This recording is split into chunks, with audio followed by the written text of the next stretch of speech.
ငယ်ကျွန်တော်ကိုတင်ဆက်ပေးမှာတော့ကျမ်းမာရေးနဲ့ပတ်သက်တဲ့ဘဝ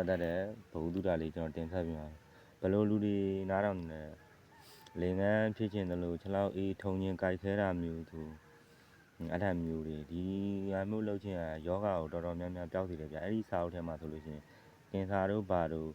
ကင်ဆာယောဂတွေအထီတောင်မှသူကပါတယ်ဘာဆိုအဲ့ဒါဘလို့လောအောင်လဲဆိုတော့ကျွန်တော်ရှင်းပြပါမယ်တခြားလေးနားထောင်ပါအဲ့ဒီရဲ့ဆောင်းဖို့ကကျွန်တော်အိုးမုတ်ခွက်နဲ့ယောဂခင်အိုးမုတ်ခွက်ဆိုတာလူချင်းမင်းတို့တီးမှာပါအုံးဒီ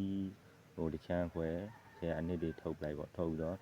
အိုးမုတ်ခွက်ကလေးကိုဘောကချွန်းနေပါလိမ့်ရှင်ဓာတ်လေးနဲ့ရှက်ပလိုက်မောင်းမောက်ကလေးထားဗျနှစ်ခွက်ကိုမောင်းမောက်ကလေးထားဒါဆိုတော့ဘလို့နင်းရမလဲဆိုတော့စနစ်တကျဘလို့နင်းရမလဲဆိုတော့တကယ်တော့သူကတခါနင်းလို့ရှိရင်45မိနစ်နင်းရတယ်ဗျအဲ့လို45မိနစ်နင်းမှာ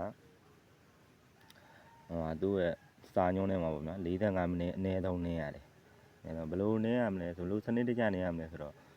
မိမိတို့အိမ်မှာရှိတဲ့ကပန်းတို့ဘန်းတို့အဲ့လိုကပန်းတို့ဗျာအိမ်ကပန်းဟိုတန်းခံရတဲ့ကပန်းသိရမလားအဲ့ထားလေးဒါမှမဟုတ်လက်ကင်ပြီးတော့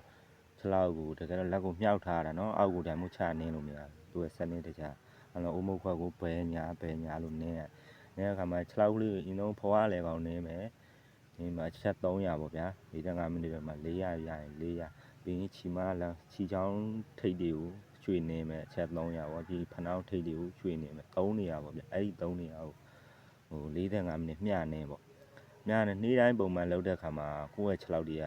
တွေးလက်ပတ်မှုအားကောင်းလာတယ်ခင်ဗျယောဂတွေလေတွေးလက်ပတ်မှုအားကောင်းလို့ရှိရင်ယောဂဒဏ်တွေကတောင်းတန်မဖြစ်တော့ပြီးတော့ကျမ်းမာရေးလိုက်စားပေးပါလောကမှာငွေကြီးဘလောက်ပြည်ဆုံးကျမ်းမာရေးကိုလိုက်စားပါကျမ်းမာရေးကောင်းပါစိတ်ချမ်းသာမှာပါ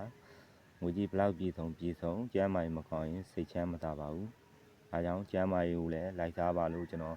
လူငယ်တွေလူကြီးတွေမိကိုမောင်နှမတွေအားလုံးကိုအကြံဉာဏ်ပေးကြပါတယ်ဟိုတော့ကျွန်တော်မေးနေပါတယ်အိုမုတ်ခွက်45မိနစ်နင်းပြီလို့ရှင်ဟိုကလုံးဝခြေဆေးခွင့်မရှိပါဘူး9နာရီ6နာရီကြာတဲ့အထိလုံးဝခြေဆေးခွင့်မရှိပါဘူးအဲ့ထားလေးကိုကျွန်တော်ပြန်ပြောချင်ပါတယ်ကျွန်တော်ပြန်ပြောပြပါမယ်အမုတ်ခွက်ကိုအနည်းဆုံးမိနစ်45မိနစ်နင်းရမယ်မိမိတို့အိမ်မှာရှိတဲ့ကပန်းကိုလက်နဲ့ကင်ပြီးတော့လက်ကိုအပေါ်မြှောက်ထားရမယ်မြှောက်ပြီးတော့တစ်ချက်ချင်းပုံမှန်3နေရာကိုရွှေနင်းရပါမယ်ရွှေနင်းပြီးတဲ့အခါမှာလုံးဝခြေဆေးခွင့်မရှိပါဘူး9နာရီ6နာရီကြာတဲ့အထိလုံးဝခြေဆေးခွင့်မရှိပါဘူးเนาะဒီချာမှတ်ထားပြီပါအဲ့တိုင်းလေးလက်တွေ့လောက်ဆောင်ကြည့်ပါလို့ကျွန်တော်ပြောချင်ပါတယ်